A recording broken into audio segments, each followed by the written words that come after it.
Égalité, fraternité, le marteau du juge fracasse la liberté. Au passage, dégâts collatéraux, ben oui, passage derrière les barreaux. L'égalité et la fraternité volent en éclats. C'est que punir sans colère, c'est que juger sans venger contrevient à notre culture qui parvient à une blessure. Se borner à la contrainte sans vexation, qui assouvisse un peu avec réflexion. Le catéchisme de la revanche, c'est se borner à la loi en relevant les manches. En respectant la dignité, c'est vrai sans tradition ni réflexe, même avec un bol de cornflakes. Il semble qu'il faille humilier par l'assiette, l'humidité, l'air même ou faire payer par quelques soumissions du quotidien, histoire que tu comprennes que tu ne fais pas partie des siens. Les mécanismes à l'œuvre dévoilent le tapis rouge qui donne une sueur froide pire que le déluge. Budget de rat, décideur à la botte de l'électorat.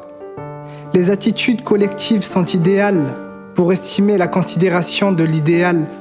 Éducateur moqué, prévention rayée, 9 mètres carrés. Les sociétés ont cette pesanteur à contraindre à l'odeur de l'exemplarité.